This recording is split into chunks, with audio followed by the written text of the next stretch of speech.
Okay, what's that teacher doing? Hey everybody, it's Misty Eduardo. How are you guys today? What was I doing? I was making some music with a box of macaroni. Yes, I was. We'll talk about that in a minute. How are you guys doing today? Are you ready for another day of poetry? Today, it's going to be all about rhythm. You know that rhythm when you are singing a song or you're doing some dancing or you are doing a cheer if you do some cheerleading, or you know when like mom and dad listen to their crazy music from like the 90s and stuff and they think they're all cool? Yeah, it's like that. Today is all about rhythm and keeping a beat. We're going to read a couple of poems today, and I'm going to read them to you in a few different ways so you can understand that you can really find the beat wherever you feel it. Some poems, the beat where it is, the rhythm where it is really obvious. And with some poems, you need to find it kind of within yourself and have fun with it. We're going to use some things that we have around the house to help make that beat, because I don't know about you, but like I don't have my music makers here at home. I don't have the maracas here at home. I don't have the jingle bells here at home, but I do have things that make sound. So one of the things you're going to need today is something that makes kind of like a rattly sound. So I got a box of macaroni and cheese. That's what I got, because the dry pasta in there, it makes a perfect sound. So you do need to ask mom or dad, like, what can I grab in the kitchen to help me make some sort of sound? Now, if you have something at home, like you have a tambourine, or you even have something you can use for sticks, even a pen on a table, just make sure you're not too rough with it, that you can like keep a beat. And even if you have nothing and you know how to snap, you can keep a beat that way. Keeping a beat, finding rhythm in a poem is all about you and just sort of like getting into it and having fun.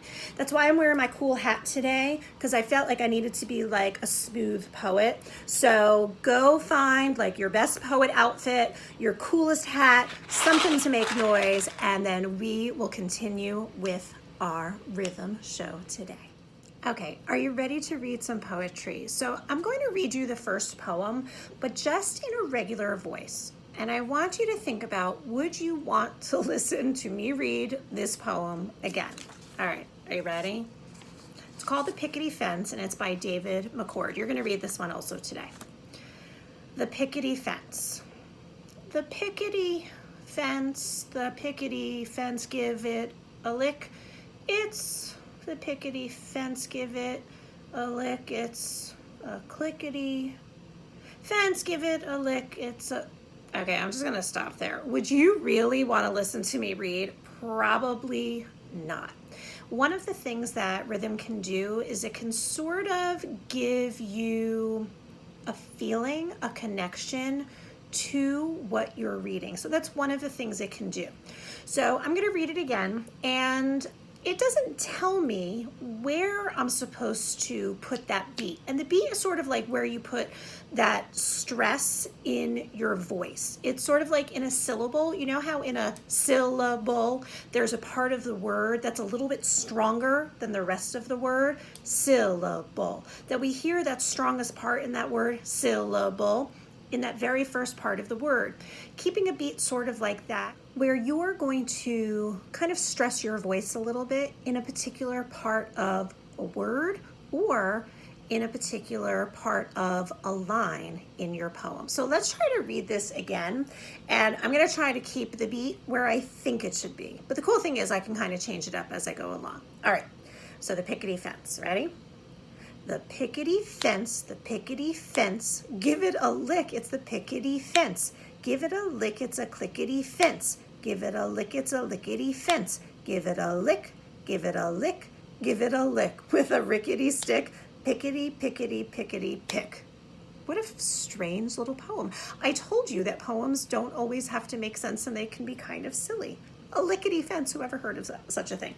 So if you sort of were paying attention or kind of keeping a beat with me, every time I said the word fence, the pickety fence, give it a lick, it's the pickety fence. That's where I stressed my voice a little bit. That's where I was keeping the beat. Now I can change that a little bit. Let's see if we can put it in the word pickety. I'm gonna do like pickety. like where that beginning of the word pickety is stronger. The pickety fence, the pickety fence, give it a lick, it's the pickety fence, give it a lick, it's a clickety fence, give it a lick, it's a lickety fence, give it a lick, give it a lick, give it a lick with a rickety stick, pickety, pickety, pickety, pick. That's kind of fun. Now let's see if we can add a little bit of beat to it. So when I'm snapping, it's something that's kind of natural to me. You might be somebody who just sort of like taps it and feels it when you're tapping a table. You might be somebody who keeps the beat with your foot. And I don't know if you ever noticed if you keep a beat, like when you're listening to a song, and I want you to do that today, like put some music on and listen to a song. In fact, put it on so other people can hear it also, and pay attention to how people are keeping a beat. Some people will tap their leg. Some people will just sort of snap. Some people will do nothing. Some people will tap their foot a little bit. My son Joseph plays trumpet, and I see him when he's playing, he keeps the beat with his foot, like he taps the floor with his foot. I guess he has to because his hands are a little busy because he's playing the trumpet. So you might be naturally keeping a beat and not even know it. I'm gonna add a little noisemaker to it. And what I want you to understand about the noisemaker is it's not like Happy New Year's, I'm just making a racket. It's not like that. It's there to help you create that beat while you're reading. All right, so if it becomes too much of a distraction, then go back to either tapping the table, tapping the floor, something that's a little less distracting. So you have to know you best. Okay, so I've got my macaroni. I have got my poem, and we're gonna see if we can just keep a beat. Now, this might be a little bit more free form, and what I mean by that is I might kind of change it up where I shake that macaroni depending on how I'm feeling. And that's the great thing about poetry. You just have to feel it. It has to make some sort of sense. Your beat, that little shake of your sound maker, should land somewhere. It has to land either at a particular word or a particular part of a word. So try to do that. Okay, it's not just like, ah! It's not that. All right, let's have a little fun with the pickety fence. You ready? Also, if you want, when you go to read this, feel free to either write the poem down or ask mom or dad to like print this one out for you and then come back to this part of the video, and it could be like we're reading it together. Like that would be really, really fun. Okay? All right, you guys ready? All right. The pickety fence, give it a lick, it's the pickety fence, give it a lick, it's a clickety fence, give it a lick, it's a lickety fence, give it a lick, give it a lick, give it a lick with a rickety stick, pickety, pickety, pickety, pick. That was fun. All right. I got carried away, I think, with the macaroni. I'm gonna try it again. I'm gonna try to do it with just one of the words. I don't know if I could do it, but we're gonna try. Ready? The pickety fence, give it a lick, it's the pickety fence. Give it a lick, it's a clickety fence. Give it a lick, it's a lickety fence. Give it a lick, give it a lick, give it a lick with a rickety stick. Pickety, pickety, pickety, pick. That was fun too. All right, guys. So I hope you have like tons of fun today, kind of finding the rhythm and the beat in every single poem. My suggestion is whatever poems you read today, read them through first. As you're reading, you might notice, like pay attention to yourself. You might notice that you're already keeping a beat without even realizing it. And then see if you can add something to it. It's sort of like you're having your own like poetry band, okay? All right, we're gonna talk about what your job is today with poetry on day 2. Okay, so just like yesterday, you're going to read through the Google Slides again, okay? So now today it's day 2. So you're gonna look for day 2 rhythm, and you're gonna read through those slides. There's a little bit about what rhythm is, and then there's the pickety fence, and then one more poem for you, plus today's assignment. In today's assignment, it's going to tell you to find something that makes like a shaky sound, just like we talked about before.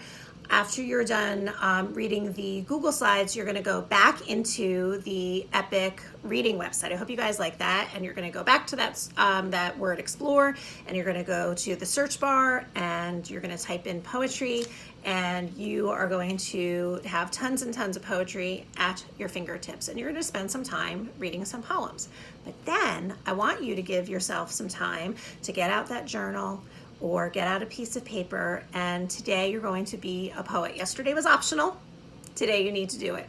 So today you're going to go into that journal or a piece of paper, and you are going to write some poetry. Now, you might do what you did yesterday, kind of like what I did yesterday when I wasn't sure what to write about. So I wrote about my big orange cup. That's what I wrote about. Maybe I didn't call it big orange cup. I think I called it my orange cup yesterday. You can do that same thing again. But this time, when you're writing, I want you to hopefully be inspired by that idea of rhythm. And after you're done writing your poem, go back and read your poem and see if you can find the rhythm or the beat in that poem. Now, a really fun thing to do would be, with mom and dad's permission, to see if you could FaceTime a friend after you guys have had some time to write your poetry and to read your poems to one another. And a really great thing would be for each of you to have your little sound makers. And after you're done listening to one another's poems, or if you found some poems that you both liked on the Epic website, to read them together and see if you can find the beat together. And you'll have like your own little poetry band, and that would be a lot of fun. All right, guys, I hope you enjoyed our little talk about rhythm. I want you to find the rhythm in all you do. Pay attention to the people around you, especially if you're listening to music. Pay attention. Watch to see if their feet are tapping. Watch to see who's like tapping their leg. Watch to see who's like bobbing their head to the music. People, when they're listening to music, have their own way of finding their rhythm. You are going to be like a rhythm detective and see if you can find everybody's different way of keeping rhythm, including yourself, because you might not have even known that you've been doing it all along. All right, guys. Woo! My macaroni fell. All right, that could be like a whole other poem. My macaroni fell. My macaroni fell. Tick tock. It's 1 o'clock. My macaroni fell. Yeah, I just did that on my own. I told you. Everybody can write poetry. Anything can be poetry. I just wrote a poem. Why? Because my macaroni fell. That's right. Go be poets. All right, guys, have an awesome day, and I will talk to you tomorrow. Bye.